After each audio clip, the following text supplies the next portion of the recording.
Hello, class third. Welcome to Erudite School of Learning. So, in our previous class, we were solving exercise 2.2 and we are done with this first question. And also, we have learned that how to figure out then in what stories or problems we have to do addition. Okay, so these are some clues which basically help us to predict that whether we have to do addition or not. Okay, सो बच्चों ये clues हमको ध्यान में होने चाहिए कि इस तरह के वर्ड्स आपको जब भी दिख जाए क्वेश्चन में या वर्ड प्रॉब्लम्स में तो आपको जो है जनरली सम ही करना है. ठीक है. सो सेकंड क्वेश्चन आपने अगर ट्राई किया होगा खुद से, आई होप. ठीक है, आज हम साथ में समझते हैं इस क्वेश्चन को. सो ये question this is very similar to your previous question also, although these first four problems are very much similar. 258 people ordered a pizza in a restaurant. Okay, किसी रेस्टोरेंट में, जैसे हम खाने जाते हैं बच्चों नॉर्मली रेस्टोरेंट वगैरह में, तो वहाँ पर क्या था, संडे के दिन कितने पिज़्ज़ा ऑर्डर किए गए? 258. ठीक है, तो संडे के दिन लेट से आजकल ऐप्स भी आ गई हैं, फ़ोन कॉल भी आ गए हैं. ठीक है ना, तो फ़ोन कॉल से या ऐप के ज़रिए भी आप जो है पिज़्ज़ा ऑर्डर कर सकते हैं. तो सपोज़ संडे को जो है इतने पिज़्ज़ा ऑर्डर हुए. कितने? 258 लोगों ने पिज़्ज़ा ऑर्डर किए. ठीक है. Now 278 people ordered burger. ठीक है, 278 लोगों ने क्या ऑर्डर किया? बर्गर किया उसी दिन. ठीक है, तो संडे को इतने लोगों ने पिज़्ज़ा मंगाया और संडे को ही इतने लोगों ने बर्गर मंगाया. तो ये पूछना क्या चाहता है, how many items were ordered in all. तो टोटल रेस्टोरेंट से संडे के दिन कितने आइटम्स ऑर्डर हुए, ये वह जानना चाहता है. एक रेस्टोरेंट है जो पिज़्ज़ा भी बनाता है और बर्गर भी बनाता है. तो संडे के दिन इतने लोगों ने पिज़्ज़ा मंगाया, इतने लोगों ने बर्गर मंगाया. हालांकि दोनों ही चीज़ें हमें नहीं खानी चाहिए, फास्ट फूड में आती है, right. But for an example we are discussing it. So पूछना क्या चाहता है ये कि how many items were ordered in all.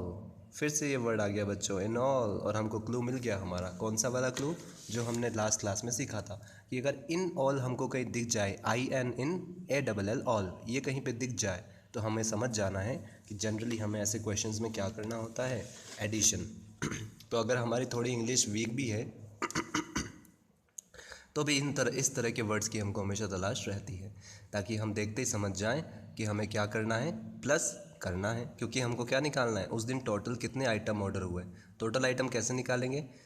इन दोनों को प्लस करके, जितने पिज़्ज़ा ऑर्डर किए और जितने लोगों ने बर्गर ऑर्डर किए, इन दोनों को प्लस करके.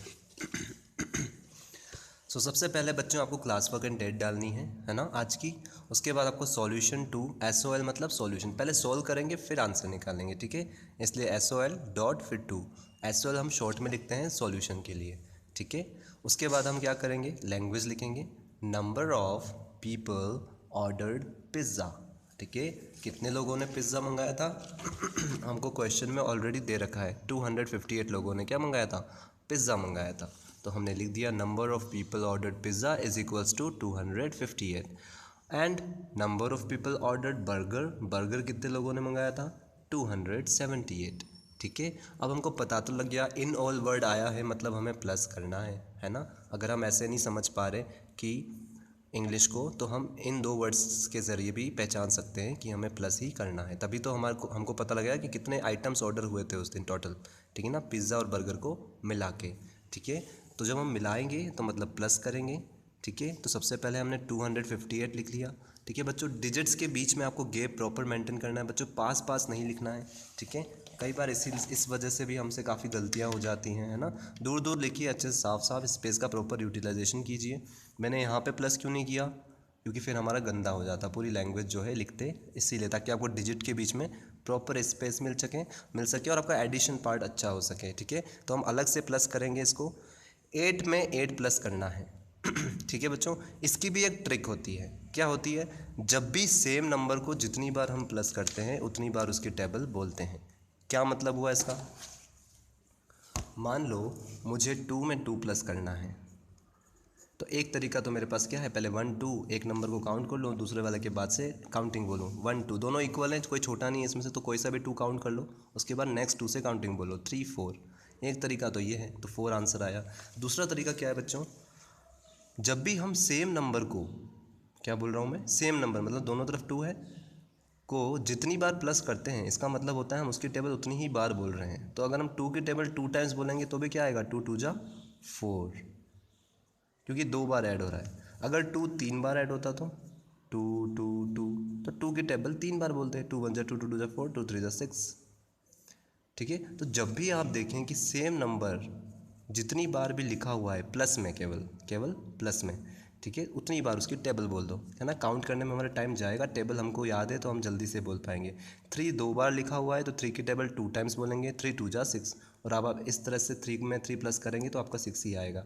ठीक है, ऐसे ही 4 में 4 प्लस करेंगे तो 4 कितनी बार लिखा हुआ है, 2 बार, तो 4 की टेबल भी 2 टाइम्स बोलेंगे। 4 1 जा 4, 4 2 जा 8, तो जब आप 4 में 4 प्लस करेंगे तो 8 आएगा। अगर 4 3 बार प्लस करना है तो 4 की टेबल 3 बार बोल दो। 4 1 जा 4, 4 2 जा 8, 4 3 जा 12, मतलब 4 प्लस 4 प्लस 4 कितना होगा, 12 ही होगा। ठीक है, तो यहाँ पे हमको क्या करना है बच्चों, 8 में 8 प्लस करना है। तो एक तो हमारे पास ये है जिसमें ज़्यादा टाइम लगता है कि पहले, अब इन दोनों में से कोई छोटा नहीं है, दोनों इक्वल है, तो कोई सा भी 8 काउंट कर लो, 1 2 3 4 5 6 7 8 काउंट कर लिया। उसके बाद दूसरे 8 के बाद से काउंटिंग बोलो, दूसरे नंबर के बाद से काउंटिंग बोलते ही हम 8 के बाद क्या आता है, 9 10 11 12 13 14 15 16, 16 आया। लेकिन वैसे भी हमको पता है बच्चों, अगर सेम नंबर 2 बार लिखा हुआ है तो उसी की टेबल 2 टाइम्स बोल दो, तो कितना आएगा, 8 2 जा 16, 8 1 जा 8, 8 2 जा 16। तो 16 को हम कैसे लिखेंगे, 1 तो जाएगा कैरी में और 6 आ जाएगा यहाँ पे नीचे। ठीक है, उसके बाद 5 + 1 कितना होता है, जब भी मैंने लास्ट क्लास में बताया था, जब भी हम किसी में 1 प्लस करते हैं तो उसी का सक्सेसर बोल देते हैं, काउंटिंग में उसके जस्ट बाद जो आता है। ये सीखा था हमने प्रीवियस क्लास में। 6 के बाद क्या आता है, 7 आता है, इसलिए 6 में हम 1 प्लस करते हैं तो 7 हमको मिलता है। ऐसे ही 7 में 1 प्लस करेंगे तो क्या मिलेगा, 8, क्योंकि 7 के बाद क्या आता है, 8। ऐसे 5 में 1 प्लस करेंगे तो क्या मिलेगा, 6, क्योंकि 5 के बाद क्या आता है, 6। तो आप चाहो तो पहले इन दोनों को प्लस कर लो, फिर उसके बाद 7 प्लस करो, या फिर पहले इन दोनों को प्लस कर लो। तो 7 में अगर 5 प्लस करेंगे तो 5 छोटा है 7 से, तो पहले 5 को काउंट कर लो, 1 2 3 4 5, और काउंटिंग कहाँ से बोलते हैं, दूसरे वाले के बाद से, मतलब बड़े वाले के बाद से। 7 के बाद क्या आता है, 8 9 10 11 12, मतलब 7 + 5 कितना आया हमारा, 12 आया। और 12 में अभी अभी हमको 1 प्लस करना है, और जब भी हम 1 प्लस करते हैं तो उसी के आगे वाला नंबर बोल देते हैं। 7 + 5 मिलके क्या बना, 12, तो 12 में 1 प्लस करेंगे मतलब 12 के जस्ट बाद कौन आता है, 13 काउंटिंग में, तो हम 13 ही लिखेंगे। तो 13 का 1 आएगा यहाँ पर और 3 जाएगा नीचे। ठीक है, फिर से बच्चों आप देखो यहाँ पे 2 बार 2 आ रहा है, तो क्या करेंगे हम, 2 की टेबल 2 टाइम्स बोल देंगे, क्योंकि दोनों बार रिपीट हो रहा है। सो 2 2 जा 4, और 4 में हमको क्या प्लस करना है, 1, और जब भी हम 1 प्लस करते हैं तो उसी के आगे वाला नंबर लिख देते हैं। 4 + 1 कितना होगा, 5, क्योंकि 4 के बाद काउंटिंग में कौन आता है, 5 आता है। और चाहो तो आप ऐसे भी कर सकते हो, 4 + 1 5। ठीक है, सो हमारा फाइनल आंसर क्या आया, total number of items ordered on Sunday. Sunday को टोटल कितने आइटम्स ऑर्डर हुए हैं पिज़्ज़ा और बर्गर को मिला के, 536। तो हमने यहाँ पे लिख दिया 536 आंसर, ANS शॉर्ट में लिखना है आंसर। ठीक है, so this is the way we solve this kind of question. Okay, now question number 3, again it's a very similar question, again we have pizzas, but this time we have 2 days. Okay, so third question में बच्चों ये क्या बोलना चाहता है, Sunny sold 250 pizzas on Monday. ठीक है, Monday को सनी ने कितने पिज़्ज़ा बेचे, सोल्ड मतलब बेच दिए, पास्ट टेंस। ठीक है, कितने पिज़्ज़ा बेचे, 250, and 165 pizzas on Tuesday. Tuesday को कितने बेचे उसने, 165 पिज़्ज़ा बेचे। तो बताओ how many pizzas did he sell on these days. तो बताओ उसने इन दोनों दिन, दीज डेज मतलब कौन कौन से डेज, मंडे और ट्यूसडे, है ना, उसने टोटल कितने बेचे, हाउ मैनी पिज़्ज़ाज, है ना, कितने पिज़्ज़ा उसने बेचे हैं ऑन दीज डेज, कौन से डेज, मंडे और ट्यूसडे। तो मंडे और ट्यूसडे को मिला के हमको निकालना है बच्चों। तो हमें क्या सोचना है, इस बार हमको क्लू नहीं मिल रहा है लेकिन हमें थोड़ी लैंग्वेज समझ में आ रही है। हाउ मैनी, कितने पिज़्ज़ा डिड ही सेल, उसने बेचे हैं ऑन दीज डेज, है ना, दीज डेज कौन कौन से, मंडे और ट्यूसडे, इन दोनों दिन में उसने कितने पिज़्ज़ा बेचे हैं। तो जब भी आपको ऐसे निकालना होता है तो हमारा दिमाग हमको थोड़ा बहुत तो कॉमन सेंस देता है, क्या, कि अगर मुझे मंडे और ट्यूसडे दोनों का मिला के निकालना है टोटल, तो मतलब मुझे प्लस ही करना है ना। अगर मान लीजिए मंडे को आपने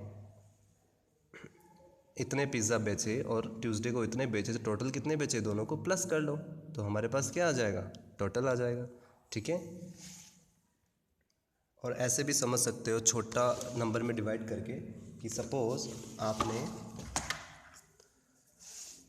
अगर उसने 5 पिज़्ज़ा मंडे को बेचे और 5 पिज़्ज़ा ट्यूसडे को बेचे, तो बताओ टोटल कितने पिज़्ज़ा बेचे उसने दोनों दिनों को मिला के, 5 + 5 10, तो प्लस ही करेंगे क्योंकि दोनों का हमको निकालना है। तो इस बार हमको बड़ा नंबर दे रखा है लेकिन हमको कंसेप्ट पता होना चाहिए कि हमें क्या करना है, प्लस करना है। ठीक है, तो number of pizzas sold on Monday, Monday को कितने पिज़्ज़ा बेचे उसने, 250। ये ऑलरेडी हमको क्वेश्चन में दिया हुआ है। ठीक है, कि सनी ने 250 पिज़्ज़ाज मंडे को बेचे। और number of pizzas sold on Tuesday, Tuesday को कितने बेचे उसने, 165 बेचे। अब हमको ये तो पता लग गया बच्चों कि दोनों दिन का हमको प्लस करके बताना है। तो सबसे पहले हम प्लस कर लेते हैं। ठीक है, मतलब 250 में हमको क्या प्लस करना है, 165, मंडे को जितने बेचे प्लस ट्यूसडे को जितने बेचे। ज़ीरो में जब भी हम 5 प्लस करते हैं या 5 में जब भी ज़ीरो प्लस करते हैं, ज़ीरो का मतलब क्या होता है, कुछ भी नहीं, तो 5 में कुछ भी नहीं प्लस कर रहे हैं तो 5 ही आएगा। ज़ीरो में कोई भी नंबर प्लस करोगे तो आपको सेम नंबर मिलेगा। ठीक है, जब भी हम ज़ीरो में कोई भी नंबर प्लस करते हैं तो हमको क्या मिलता है, वही नंबर, सेम नंबर मिलता है। ठीक है, उसके बाद बच्चों 6 + 5 करना है हमको। ठीक है, ये वाला पेयर सॉल्व हो गया, आप कहाँ चलेंगे, इधर वाले पे।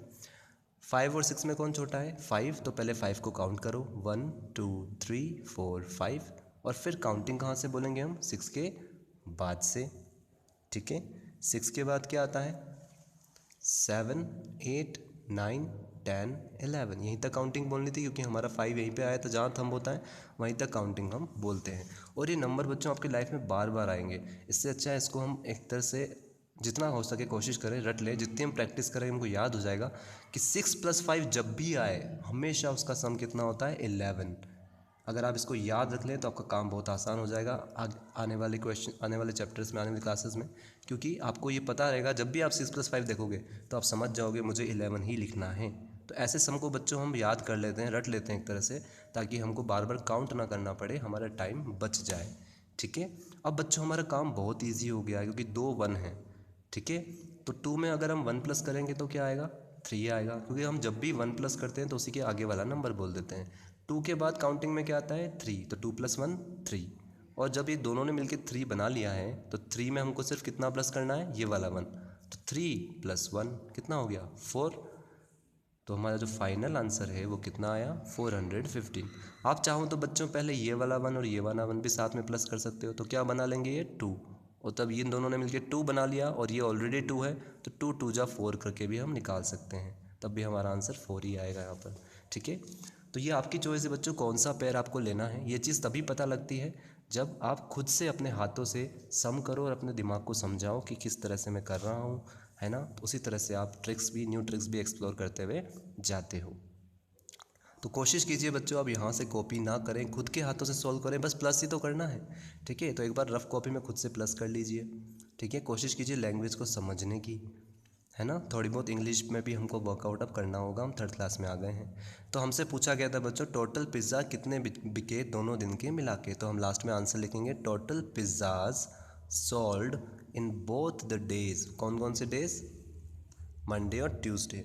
ठीक है। बाय सनी मैंने लिखा है तो बहुत लंबा हो जाता है ना। अंडरस्टूड है क्वेश्चन में कि सनी ही बेच रहा है, तो हम नॉर्मली शॉर्ट में ही लिखेंगे total pizza sold in both the days, दोनों दिन की मिलाई कितने पिज़्ज़ा बिके हैं 415, ठीक है। तो यहाँ पे हम आंसर में लिख देंगे 415 और फिर ये ANS मतलब आंसर, ठीक है। So that's all for the day. In our next class will solve next 2 questions. So till then, goodbye all of you.